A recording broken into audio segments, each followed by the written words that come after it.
Welcome. आज हम लोग लीनियर प्लस क्वाड्रेटिक इक्वेशन के बारे में पढ़ेंगे, लेकिन उसके पहले हम लोग कुछ टॉपिक्स, जनरल टॉपिक्स समझ लेते हैं। ठीक है, लीनियर और क्वाड्रेटिक शुरू करने से पहले कुछ जनरल टॉपिक हम लोग समझ लेते हैं, जैसे अलजेब्रिक एक्सप्रेशन। अलजेब्रिक एक्सप्रेशन होता क्या है?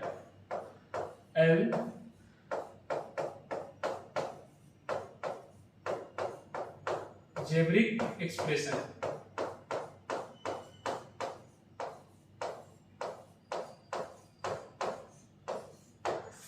मैथ में हम लोग कुछ इस तरीके का टर्म हमेशा देखते हैं, 5x + 7 या 7p + r, इस तरीके का टर्म देखते हैं। तो ये एक्सप्रेशन जो लिखा हुआ है इसी को हम लोग अलजेब्रिक एक्सप्रेशन कहते हैं।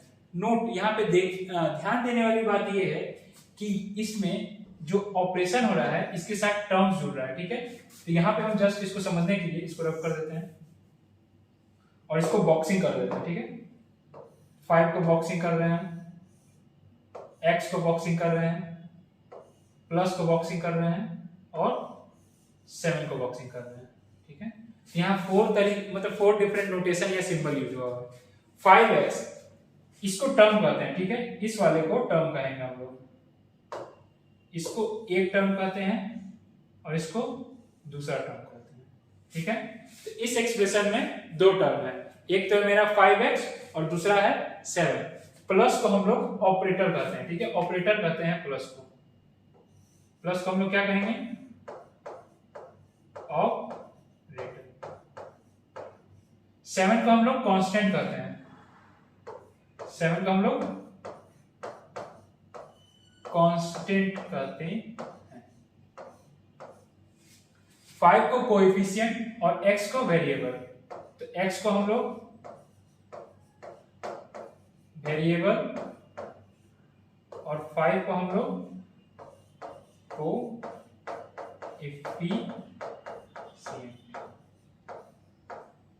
ठीक है, तो अलजेब्रिक एक्सप्रेशन क्या होता है मेरा?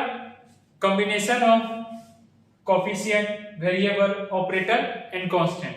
अगर अलजेब्रिक एक्सप्रेशन को इक्वल टू 0 कर देते हैं, यानी इस पूरे एक्सप्रेशन को, ठीक है, हम 0 से इक्वेट कर देंगे, तो ये जो मेरा बिग ब्रैकेट बन रहा है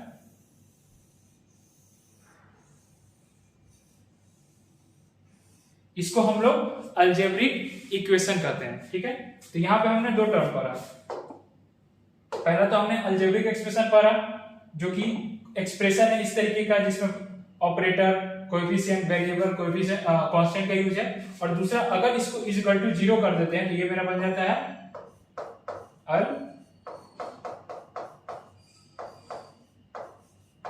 अलजेब्रिक इक्वेशन।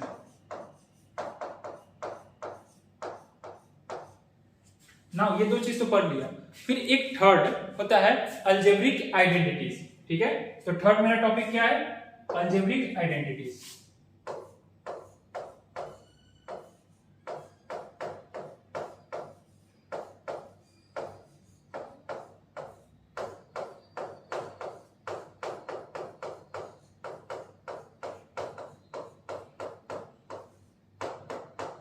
अब हमने मतलब कि क्लासेस में, कुछ क्लासेस में हम लोग देखते हैं कि a + b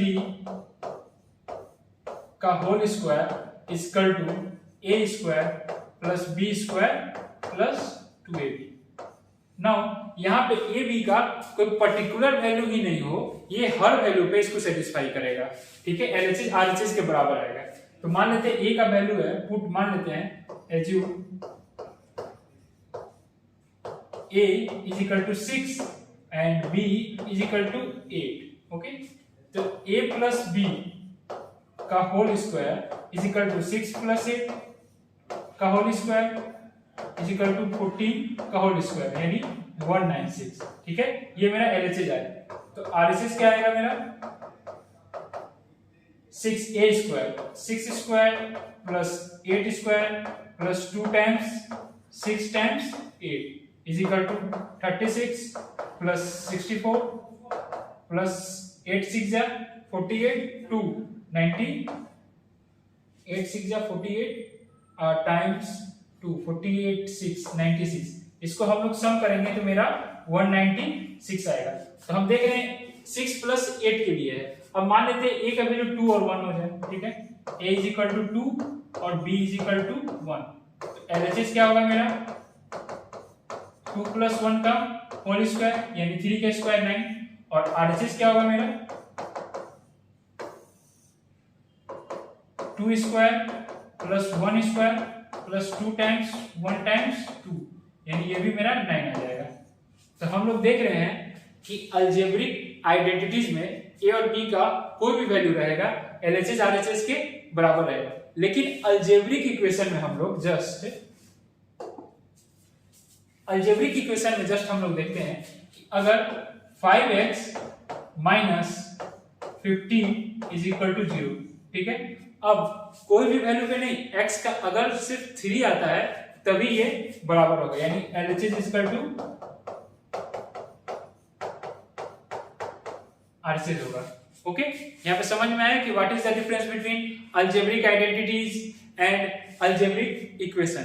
अब अलजेब्रिक, हाँ ठीक है, यहाँ तक तो आप लोग सबको समझ में आ गया। अगर हम लोग अलजेब्रिक एक्सप्रेशन लिखते हैं, ठीक है, कोई भी अलजेब्रिक एक्सप्रेशन लिख रहे हैं, for example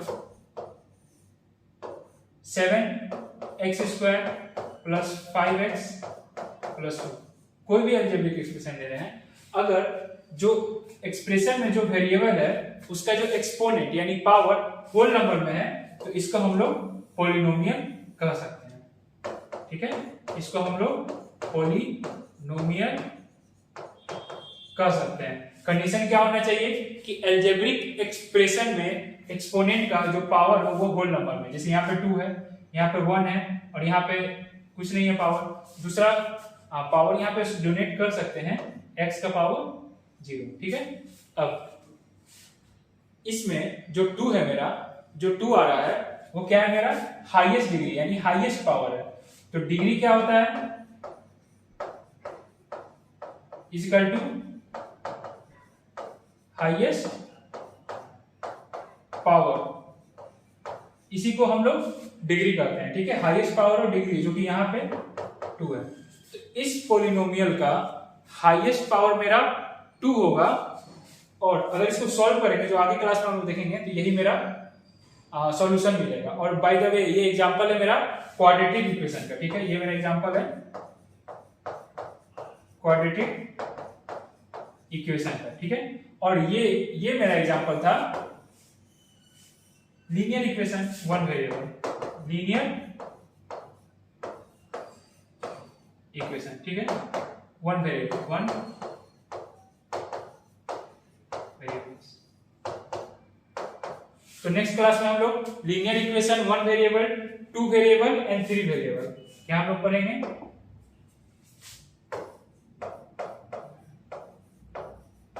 linear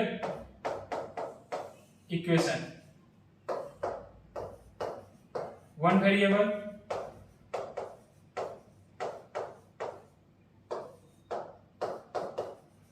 2 variable and the third one is 3 variable. इसके बारे में पढ़ेंगे, इसका मीनिंग क्या होता है, सॉल्व कैसे करते हैं, ठीक है। Thank you.